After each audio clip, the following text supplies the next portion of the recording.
We invited Congressman Zeldin to deliver keynote remarks today. We're so honored that he's with us. Thank you very much. Please welcome Congressman Zeldin.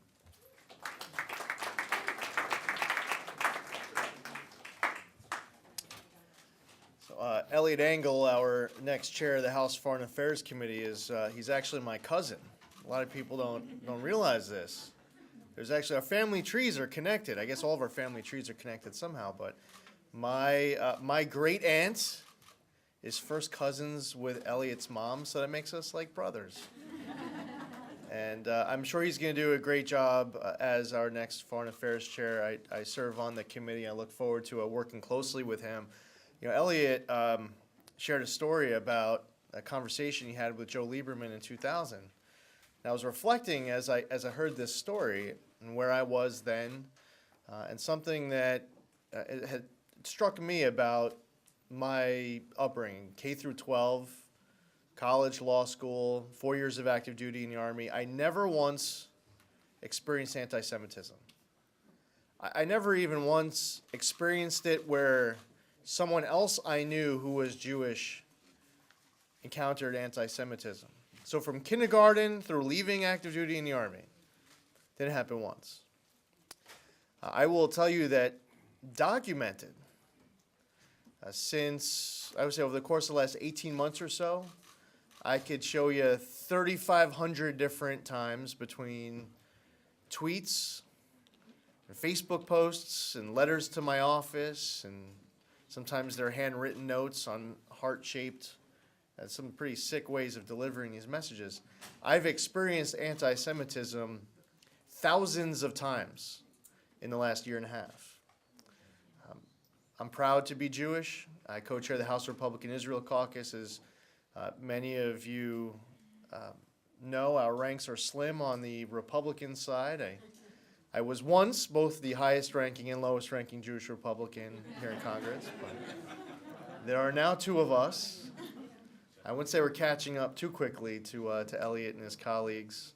I thought maybe if we had doubled each election that by January of 2023 we'd have a minion, but January of 2019 will still be a two.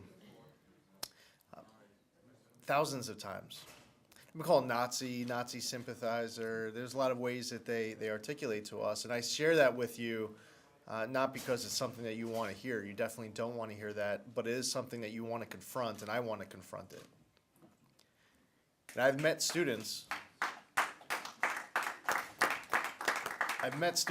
who share stories not just of one professor that puts a map of the Middle East where instead of it saying Israel, it says Palestine, but students who tell me about multiple professors who put maps up on the board on their college campus where they're learning about Palestine on the map and no reference of Israel. It's about that next generation here not having to encounter the BDS movement in the way that they have been. For future college students, my daughters are 12 years old, something I don't really want to think about yet, but eventually they'll be going off to college, and hopefully between now and 6 years from now, this gets better, not worse. I was on a college campus just a couple weeks ago, Stony Brook University. It's my largest employer and higher ed in my district. And the Statesman, that's the newspaper on campus, the Stony Brook Statesman, their article of the year, fortunately, to the credit of Stony Brook and the Statesman, they chose an article about combating BDS. Other campus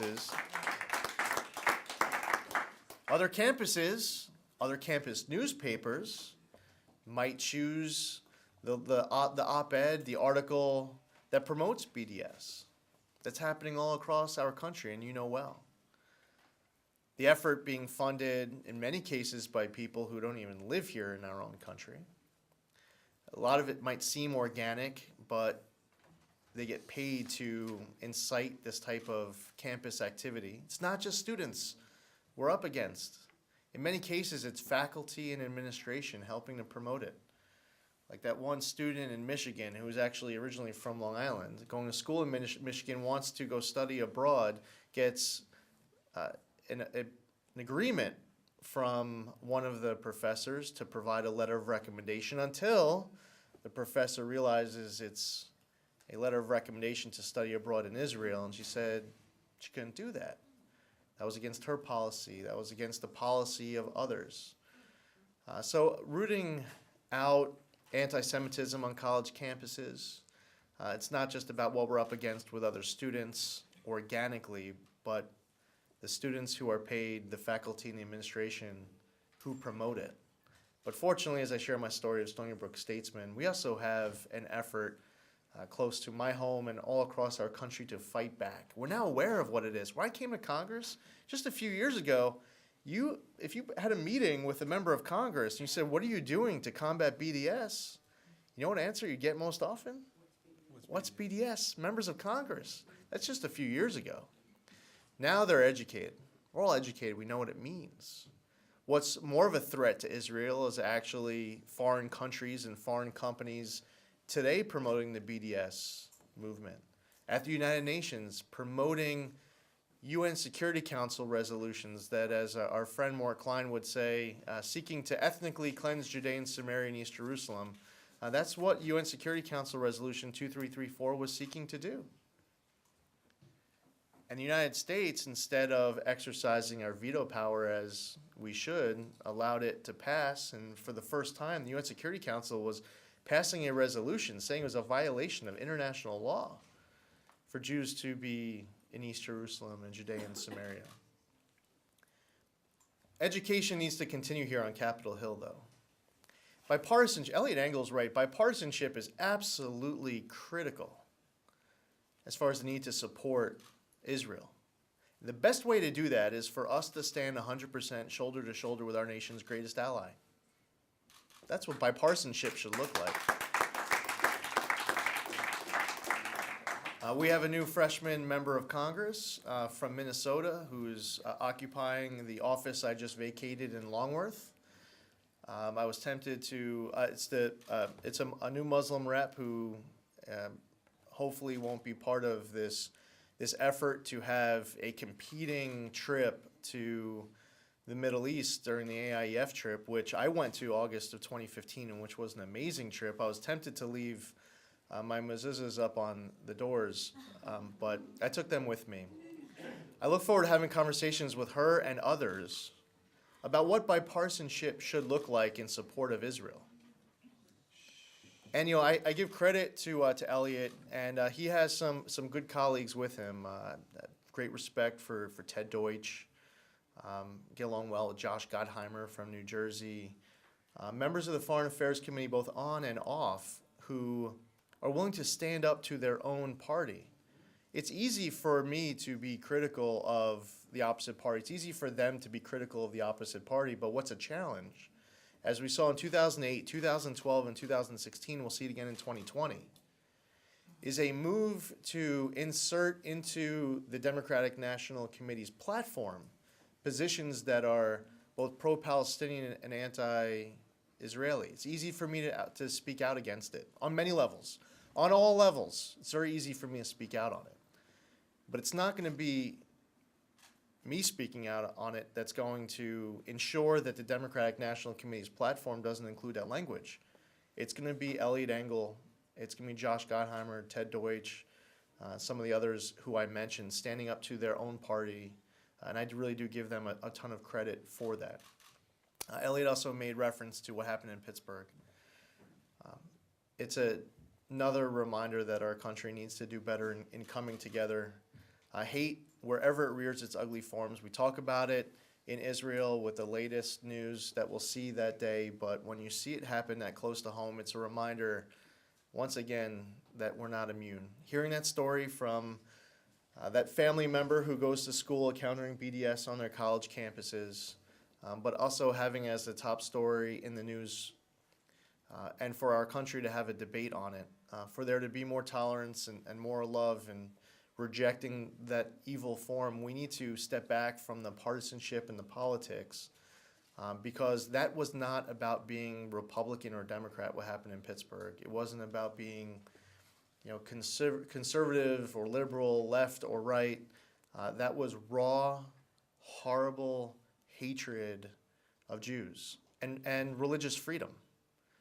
And it's also a reminder for us as Jews to, and there are many people who support Israel who are non-Jewish as well, for us to help the other religions that are being oppressed elsewhere. All across the Middle East and not too far from Israel, there are other religions suffering mightily at the hands of leadership in Syria and Iraq and elsewhere. And we have to ensure that our lessons that we've experienced, what motivates us or drives us here in the spirit of Zionism, in the spirit of religious freedom, is also one that allows us to expand our advocacy to the other religions of where people are oppressed elsewhere.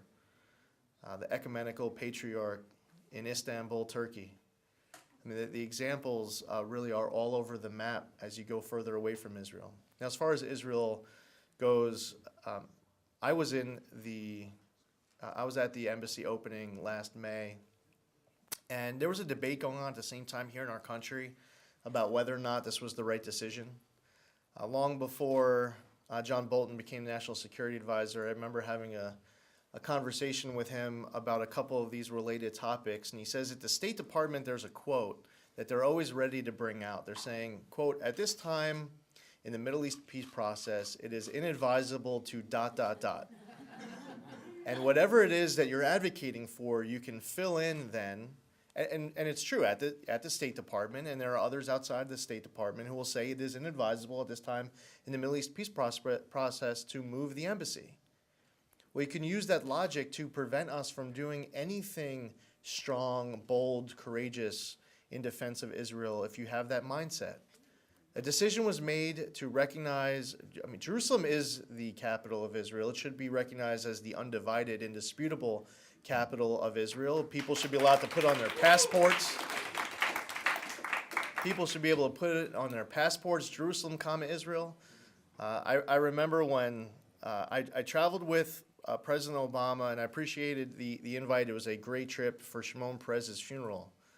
And on the way back, just a few rows behind us on the plane, a revised transcript was sent out. Instead of it saying Jerusalem, Israel, it said Jerusalem, Israel, and there was a thin line through Israel. That was the corrected version of it. And I really feel like our country should get to a place where a president, an administration, bureaucrats, anyone who works for our government feels comfortable. Whether it's issuing a passport, it's issuing a transcript of a speech given in Jerusalem, and otherwise, to recognize Jerusalem as our capital. Now, it is our sovereign right to choose where our embassy is. But it was said at that point it was a bad time in the Middle East peace process to place our embassy in Jerusalem. And what we saw while we were there, all in the news here at home for those who were watching, Hamas storming a border, using civilians, women, children as human shields. There are individuals who get paid money for getting themselves shot. They go to an Israeli command post. There was a story while we were there, this happened in real time, of someone who approached an Israeli command post near the border asking to get shot, was going to get paid $500. Wanted to get shot in the leg, obviously. This is not, it wasn't something to pay a family member for. This is that they wanted to make money for them and their family. And then it died down. There's no moment in time where we were going to place the embassy in Jerusalem where it was going to be all fine and dandy and peaceful. We moved past it, and I'll tell you, while we were there, traveling through the streets, how many people were in Jerusalem for the embassy opening? We have a few. And Richard, how wild was it driving through the streets? And thousands upon thousands of people in the streets with their flags, and it was all fully supportive. Did you see a single protester while you were there? Not one person opposed. I had Bougie Herzog and his wife sitting right behind me. Other than a golf clap for Bibi, because there's not a lot of love there. He was standing and clapping and loving every minute of it. The opposition leader, the state of Israel, fully united behind our efforts to move it. So, kudos to the president for moving the embassy. Kudos to the countries that have since moved their embassies to Israel. Kudos to those who are on the verge to, because there are others who are about to move their embassy. I also want to very briefly just say it's great that Taylor Force Act is passed and signed into law. I don't believe the U.S. tax dollars should ever go to funding terrorism. If you are going to financially reward and incite terror against innocent Israelis and Americans, our tax dollars should not go towards that. Two, I'm very grateful and I fully support the decision to withdraw from the Iran nuclear deal, which was fatally flawed. And there was such a better path forward. And one last little thing, as you leave here and you're going to talk to your friends, Republicans, Democrats, House, Senate, encourage them to go read the classified GAO report on UNRWA textbooks. Encourage them to go read it for themselves if they haven't read it already. And ask them, once they're done reading it, to support the effort to declassify it. I think it's very important for Americans, for all of you, to be able to read that report and see how your tax dollars are going, not only towards activities today, but what we're doing about that next generation to ensure that we're celebrating a 140th anniversary and a 210th anniversary, and however many times over, that there will be much to celebrate with a very strong state of Israel and a greater alliance between our two countries. So thank you for being here. Please, when you're done here, storm the Hill. There is more of an education needed, especially with our freshman members. There are a few who are going in the wrong direction, so we gotta grab them if possible. And working together across the aisle, hopefully we can have big victories in 2019. And welcome back to Washington, D.C.